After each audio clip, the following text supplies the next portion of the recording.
ഹണിമൂണിനിടെ മേഘാലയയിൽ മരിച്ച നിലയിൽ കണ്ടെത്തിയ രാജ രഘുവംശി എന്ന യുവാവിന്റെ കൊലപാതകത്തിൽ ദുരൂഹത തുടരുന്നു. ഭാര്യ തന്നെയാണ് ഭർത്താവിന്റെ കൊലപാതകിയെന്നാണ് കണ്ടെത്തൽ. ഇവരുടെ അറസ്റ്റ് രേഖപ്പെടുത്തി. കൊട്ടേഷൻ സംഘത്തെ ഉപയോഗിച്ചാണ് ഭാര്യ സോനം കൊലപാതകം ആസൂത്രണം ചെയ്തത്. സോനത്തിന് മറ്റൊരാളുമായുള്ള ബന്ധമാണ് ഭർത്താവിനെ കൊലപ്പെടുത്താനുള്ള കാരണമെന്നാണ് കണ്ടെത്തൽ.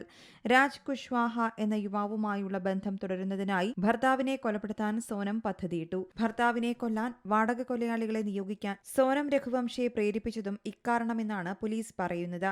ശനിയാഴ്ച രാത്രി ഗാസിപൂരിലെ ഒരു ധാബയിൽ സോനത്തിനെ അബോധാവസ്ഥയിൽ കണ്ടെത്തിയിരുന്നു. ചികിത്സയ്ക്കായി ആശുപത്രിയിൽ എത്തിച്ചപ്പോൾ പോലീസിൽ കീഴടങ്ങുകയായിരുന്നു. കൊട്ടേഷൻ ഏറ്റെടുത്ത പ്രതികളെയും അറസ്റ്റ് ചെയ്തിട്ടുണ്ട്. മെയ് 23-നാണ് ഈസ്റ്റ് ഖാസി ഹിൽസിലെ ചുരാപുഞ്ചിയിൽ ഹണിമൂൺ ആഘോഷത്തിന് പോയ നവദമ്പതികളായ രാജ രഘുവംശിയെയും ഭാര്യ സോനത്തിനെയും കാണാതാകുന്നത്. കാണാതായതിന്റെ ഒരു ദിവസത്തിനു ശേഷം അവർ വാടകയ്ക്കെടുത്ത ഒരു സ്കൂട്ടർ ഉപേക്ഷിക്കപ്പെട്ട നിലയിൽ കണ്ടെത്തിയിരുന്നു. 10 ദിവസങ്ങൾക്കു ശേഷം രാജ രഘുവംശിയുടെ മൃതദേഹം കൊക്കയിൽ കണ്ടെത്തി.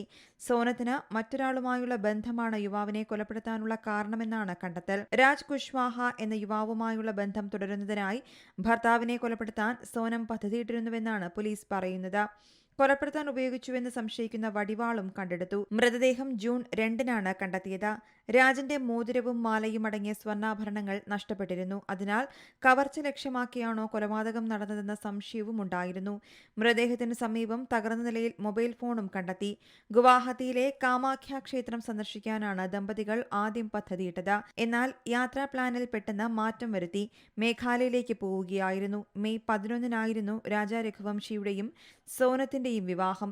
കേസ് അന്വേഷിക്കാൻ പ്രത്യേക അന്വേഷണ സംഘം രൂപീകരിച്ചു. National desk Zee Malayalam news. ഏറ്റവും പുതിയ വാർത്തകളും വിശേഷങ്ങളും വിരൽ തുമ്പിലറിയാൻ സീ മലയാളം ന്യൂസ് എല്ലാ ഡിജിറ്റൽ പ്ലാറ്റ്ഫോമുകളിലും ലഭ്യം.